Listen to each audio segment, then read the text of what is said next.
당시 이 예루살렘은요 명절이었습니다. 유대인들의 최대 명절인 유월절이었는데요. 우리도 얼마 전에 추석을 지냈잖아요. 이제 많은 분들이 고향을 다녀오셨을 텐데요. 이스라엘은 이제 유월절이 되면 여기저기 퍼져 있는 유대인들이 이제 예루살렘에 있는 성전에서 예배를 드리기 위해 예루살렘으로 이렇게 모여들었습니다. 그래서 6월절이 되면 유대 각지와 또 해외에서 몰려든 아주 수많은 사람들이 가득가득했는데요. 그 중에는 이제 디아스포라, 이스라엘을 떠나 있는 유대인들도 있었고, 또 이 헬라인들 중에서 유대교로 개종한 사람들도 있었습니다. 오늘 우리가 함께 읽은 본문을 보면요, 몇 명의 헬라인들이 예수님을 찾아왔는데요. 바로 이 헬라인들이 그런 사람이었습니다. 유대인이 아닌 사람, 이게 헬라 사람들, 하지만 유대교로 개종한 이방인들이었습니다. 그들은 이제 예수님의 제자 중 하나인 빌립에게 예수님을 좀 만나게 해달라는 요청을 합니다. 이 빌립이라는 이름이 이제 헬라식 이름이거든요. 그리고 이제 빌립은 갈릴리 벳세다 지역 출신인데, 이제 그곳은 이방인들이 많이 사는 지역이었습니다. 그래서 다양한 언어들이 존재했겠죠. 아마도 이제 빌립은 헬라어에 익숙했던 사람이 듯해요. 그래서 헬라인들이 이제 말이 통하는 빌립을 통해서 예수님을 좀 만나고 싶다, 이제 만나기를 요청하는 거죠. 제가 이제 작년에 보라 선교팀으로 탄자니아를 다녀왔는데요. 해외를 가면 영어를 해야 하는 상황이 자주 생기잖아요. 이제 그러면 청년들이 자연스럽게 저를 쳐다봅니다. 그래도 제가 7년이라는 시간 동안 미국에서 공부를 했잖아요. 그러니까 당연히 제가 영어를 잘 하는 줄 알았겠죠. 그 기대하는 눈빛, 제가 모른 척 할 수 없잖아요. 그래서 당당하게 나섭니다. 그리고 막 영어를 하는데 소통에 실패합니다. 네. 그러면 이제 선교사님께 도움을 요청합니다. 그렇게 자꾸 소통하지 못하고 영어를 잘 하지 못하는 저를 청년들이 실망의 눈빛으로 쳐다보고 슬프게도 점점 더 저를 찾지 않게 되었는데요. 그 청년들의 눈빛을 제가 아직도 기억하고 있습니다. 다행히 이제 빌립은 헬라어를 잘 했던 것 같아요. 저랑은 다르게. 그래서 그들과 대화를 잘 나눴습니다. 대화를 잘 나누고 예수님께 가서 이제 헬라인들이 찾아왔다는 소식을 전합니다. 그리고 그 소식을 들은 예수님께서 말씀하십니다. 23절인데요. 우리 23절 말씀 한번 더 같이 읽도록 하겠습니다. 함께 읽겠습니다. 시작. 이르시되 인자가 영광을 얻을 때가 왔도다. 아멘. 여러분, 좀 뜬금없는 대답이지 않습니까? 자신을 보고 싶다라고 찾아온 헬라인들에게 예수님께서는 헬라인을 부르지도 않고 또 그들에게 가시지도 않고 전혀 엉뚱한 말씀을 하십니다. 때가 왔도다. The hour has come. 네, 이렇게 영어 한번 써봤습니다. 네, 너무 뜬금없는 거예요. 네, 자신을 찾아오는 헬라인들에게 내가 갈게, 아니면 일리 오라고 해라라고 대답하는 게 아니라 때가 왔도다라고 말씀을 하시는 겁니다. 또 한 가지 독특한 점은요, 이 때가 왔다라는 예수님의 말씀이 이제껏 보여주셨던 그 예수님의 태도와는 좀 전혀 다른 그런 모습이었습니다. 지금까지 예수님은요, 계속해서 아직은 때가 아니다, 아직은 때가 아니다 라는 말씀을 해오셨어요. 이제 때로 번역된 헬라어가 이제 호라라는 단어인데요. 이 단어는 이제 오늘 본문 앞선 이제 요한복음 7장 30절, 8장 20절에도 똑같이 사용되고 있습니다. 하지만 예수님께서는 때가 이르지 않았다라고 계속해서 말씀하셨습니다. 그랬던 예수님께서 이제 드디어 말씀하시는 거예요. 때가 왔도다, 때가 됐다라고 말씀하시는 거죠. 그렇다면 왜 예수님께서 이 자신을 찾아온 이 헬라인들이 찾아왔다는 소식을 들으시고 이렇게 때가 왔다라고 말씀하셨을까요? 구약 성경에 이 메시아에 대한 예언들이 많이 기록되어 있습니다. 그런데 놀라운 것은 유대인들이 그토록 갈망하던 메시아를 가리켜 이방의 빛이라고 기록하고 있습니다. 유대인들이 기다리는 메시아인데 유대의 빛이 아니라 이방인의 빛인 거죠. 그래서 예수님께서 태어나셨을 때 이제 누가복음의 시므온도 아기 예수님을 품에 안고 이방을 비추는 빛이라고 하면서 노래하고 있었는데요. 이것은 하나님께서 보내실 메시아가 단지 유대인뿐 아니라 온 인류에게 구원을 베푸실 분이기 때문이었습니다. 따라서 예수님께서는요, 이 헬라인, 이방인이 찾아왔다라는 소식을 들으시고, 야, 드디어 자신의 때, 자신이 이 세상에 온 목적을 이룰 때가 이르렀다라고 말씀하시는 거죠. 그래서 요한복음을 쓴 사도 요한 역시 오늘 왜 헬라인들이 찾아왔는지 그 방문의 목적보다는 그냥 헬라인들이 예수님을 찾아왔습니다 라는 그 사실, 방문을 더 강조하면서 이렇게 본문을 기록한 것입니다. 이방인의 빛, 예수님께서, 메시아이신 예수님께서 이제 이방인들이 자신을 찾아오자 드디어 메시아로서의 때가 됐다고 말씀하시는 거죠. 그렇다면 이때는 무슨 때일까요? 바로 예수님께서 십자가에서 죽으실 때입니다. 24절 말씀인데요, 우리 한 목소리 한번 더 읽겠습니다. 함께 읽겠습니다. 시작. 내가 진실로 진실로 너희에게 이르노니 한 알의 밀이 땅에 떨어져 죽지 아니하면 한 알 그대로 있고 죽으면 많은 열매를 맺느니라. 아멘. 예수님께서는 헬라인들이 찾아오냐 자신이 이 세상에 온 목적을 알려주시는 겁니다. 그리고 그 목적을 이룰 때가 되었다라고 선언하시는 거예요. 땅에 떨어지고 죽어서 많은 열매를 맺는 한 알의 밀알로 예수님 자신을 비유하면서 십자가의 죽음으로 온 인류를 구원하겠다 말씀하시는 것입니다. 여러분, 이 밀알이 뭡니까? 밀의 나달이죠. 마치 이제 쌀 한 톨과 같은 아주 조그마한 알입니다. 하지만 여러분, 그 안에는 무엇이 있습니까? 놀라운 생명력이 있습니다. 한 알의 밀알이 땅에 떨어져 심겨질 때 비록 자신은 사라지지만 죽어서 썩을 때 그 안에 담겨져 있는 생명이 자라고 열매를 맺으면서 셀 수 없이 수많은 결실을 맺게 됩니다. 하지만 만약 이 밀이 내가 소중하다고, 자신이 소중하다고, 죽기 싫다고 그대로 있으면 어떻게 됩니까? 그냥 아무런 열매를 맺을 수가 없는 거예요. 그냥 그렇게 있다가 자신도 사라지고 또 그 안에 담겨져 있는 모든 생명력도 함께 사라져 버리게 됩니다. 여러분, 예수님의 때가 이르는 거예요.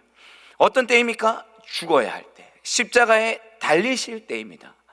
예수님께서 한 알의 밀알처럼 십자가에 달려 죽으실 때 그 안에 담겨있는 놀라운 생명력으로 온 인류가 죄로부터 구원받고 우리도 구원받는 새 생명을 얻는 생명의 역사가 일어납니다.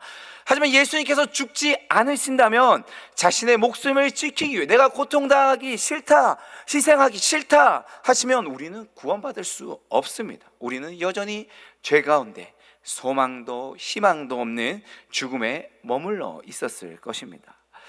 여러분, 이것이요 단지 그냥 예수님에게만 해당되는 것이 아닙니다. 우리도 마찬가지예요. 우리 지금 하반기 이제 새생명 축제를 진행 중인데요, 다들 태신자를 작정하셨잖아요. 그런데 여러분, 전도하는 게 정말 쉽지 않습니다. 생각처럼 마음처럼 잘 안 돼요. 내가 막 작정하고 기도하면 교회로 착착 오면 좋겠는데 안 됩니다. 그들의 마음을 열기가 참 쉽지가 않아요. 그렇다면 우리가 어떻게 해야 됩니까? 우리가 죽어야 되는 거예요. 우리가 태신자들을 구원하기 위해, 전도하기 위해 희생하고 섬기고 헌신하고 나를 내려놓아야 됩니다.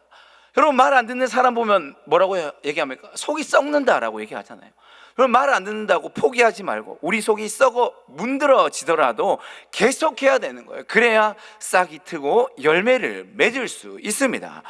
여러분, 우리가 죽어야 될 부분 무엇입니까? 썩어져야 할 부분 무엇입니까? 소중한 사람들을 위해, 더 많은 열매를 위해, 구원을 위해 죽어야 할 부분 어떤 모습입니까? 여러분, 시간입니까? 자존심입니까?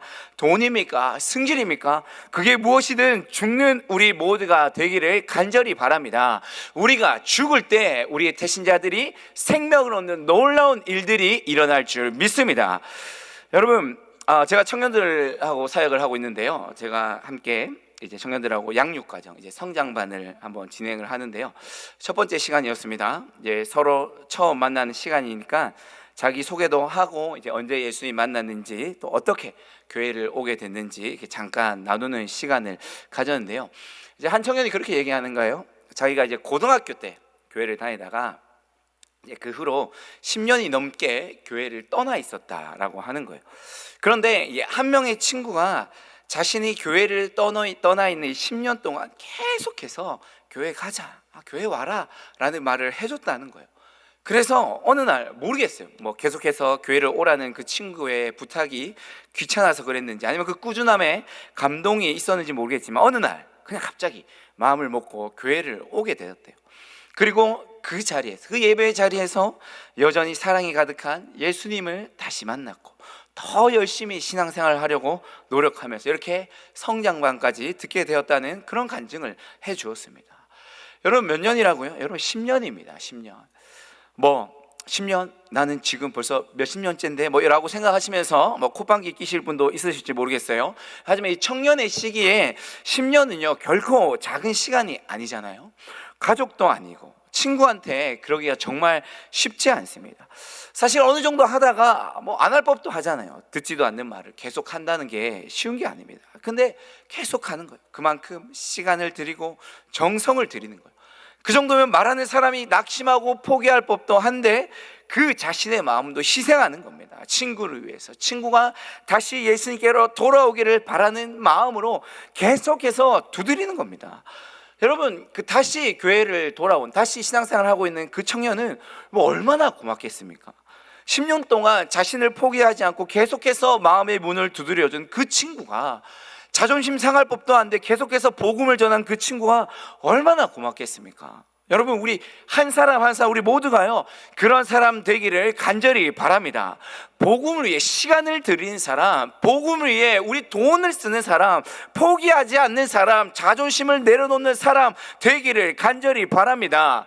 여러분 정말 쉽지 않을 거예요. 하지만 우리가 그렇게 할 때 우리가 사랑하는 우리 모든 태신자들이 반드시 구원받을 줄 믿습니다. 우리의 시간, 자존심, 물질, 마음 다 내려놓고 희생할 때, 섬길 때, 하늘의 미랄처럼 우리가 썩어질 때 반드시 열매 맺을 줄 믿습니다. 여러분 그리고요 그 모습이 바로 우리를 향한 예수 그리스도의 모습이에요. 여러분 예수님 말 잘 들으세요? 다들 잘 들으시나 봐요. 저는 뭐 목사인데도 잘 안 들을 때가 많습니다. 그런데도 그럼에도 불구하고 예수님께서 우리를 사랑하십니다. 지금도 여전히 그리고 끝까지 우리를 사랑하십니다. 아멘이십니까?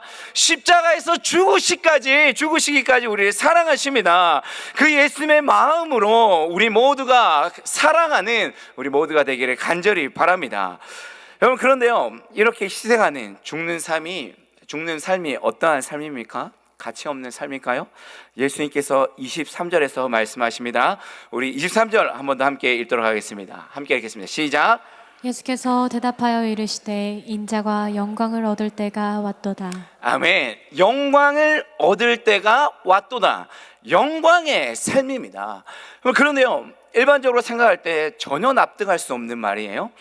이때가 어느 때라고? 예수님께서 십자가에 달리시는 때입니다. 십자가 형벌은요 그 시대에 당할 수 있는 가장 수치스럽고 가장 고통스러운 가장 모욕적인 형벌이에요. 그럼에도 불구하고 예수님께서는 이러한 십자가를 뭐라고 하십니까? 영광이다 라고 말씀하십니다. 왜요? 십자가는 온 인류를 구원할 방법이기 때문입니다. 또한 하나님께서 높이시기 때문이에요.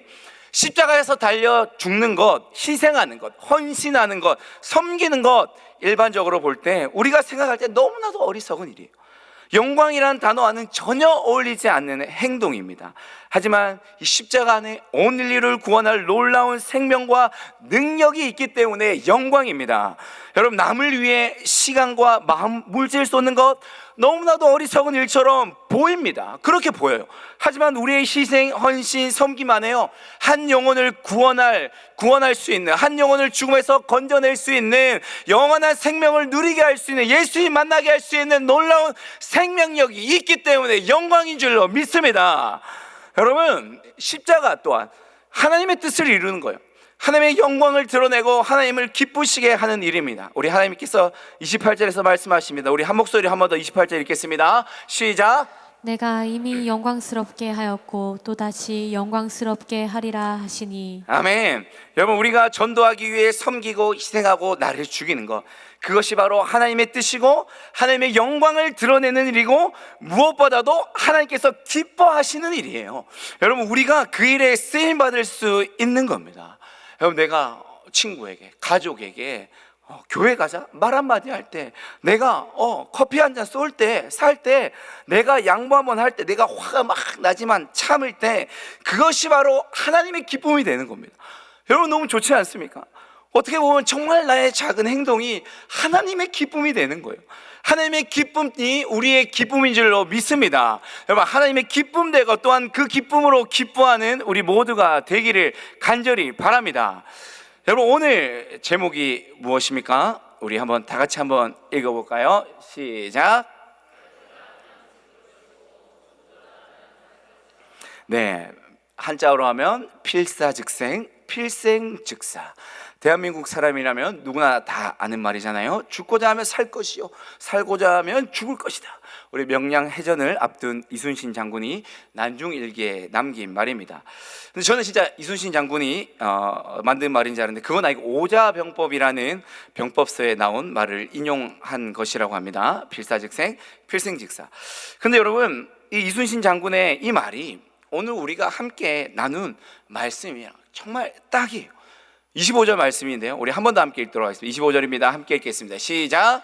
자기의 생명을 사랑하는 자는 잃어버릴 것이요 이 세상에서 자기의 생명을 미워하는 자는 영생하도록 보전하리라. 아멘. 아멘. 여러분 제가 봤을 땐 이순신 장군도 아니고 오자병법도 아니고 하나님의 말씀이 진짜 원조입니다. 여러분 우리가 죽지 않고 살려고 하면 우리는 그냥 죽습니다.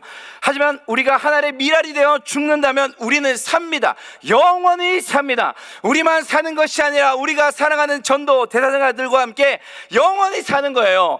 여러분 죽기를 바랍니다. 우리 모두 다 죽기를 바라요. 희생하고 섬기고 헌신하고 죽음으로 영원히 사는 역설의 신비를 경험하는 우리 모두가 되기를 간절히 바랍니다. 여러분 그 윤동주 시인이라는 아주 유명한 시인이 있잖아요. 우리 십자가라는 시를 썼는데요, 그 시에서 십자가에 달리신 예수님을 다음과 같이 표현합니다. 제가 한번 읽겠습니다. 괴로웠던 사나이, 행복했던 예수 그리스도. 제가 한번 더 할게요. 괴로웠던 사나이, 행복했던 예수 그리스도. 여러분 말이 안 되잖아요. 역설입니다. 십자가에 달려서 죽어가는데 괴로운데 행복한 거예요. 왜요? 그만큼 사랑하는 우리를, 나를 구할 수 있으니까 그 생각에 예수님께서 행복하신 거예요. 여러분 우리가 예수 그리스도의 모습을 닮아서 괴롭기를 바라요. 죽기를 바랍니다. 하지만 행복한 우리 모두가 되기를 간절히 바랍니다. 왜요? 우리가 사랑하는 그 사람 구할 수 있기 때문입니다. 우리 특별히 이번 새생명 축제 기간 동안 예수님께서 하나의 미랄이 되셔서 지금도 넘쳐 흐르는 놀라운 생명을 주신 것처럼 나도 그렇게 하나의 미랄이 되어야지, 나의 소중한 사람을 위해 섬기고 희생하면서 생명의 열매를 맺는 사람 되어야겠다 결단하는 우리 모두가 되기를 바랍니다. 우리가 그렇게 주어질 때 반드시 하나님께서 열매 맺게 하실 것입니다. 그리고 하나님께서 기뻐하시고 잘했다고 칭찬하시고 영광을 함께 누리게 하실 줄 믿습니다. 그렇게 하나의 미랄되어서 놀라운 열매 맺는 우리 모두가 되기를 주님의 이름으로 간절히 바라고 축원합니다. 말씀을 맺겠습니다. 여러분 오늘 이제 제가 설교 찬양으로 부를 찬양이요, 미랄이라는 찬양입니다. 제가 고등학교 때 이제 나온 찬양인데요, 정말 많이 불렀습니다. 마지막 가사가 다음과 같습니다. 한 알의 미랄 되어 썩어지리니 예수님처럼 사랑하게 하소서.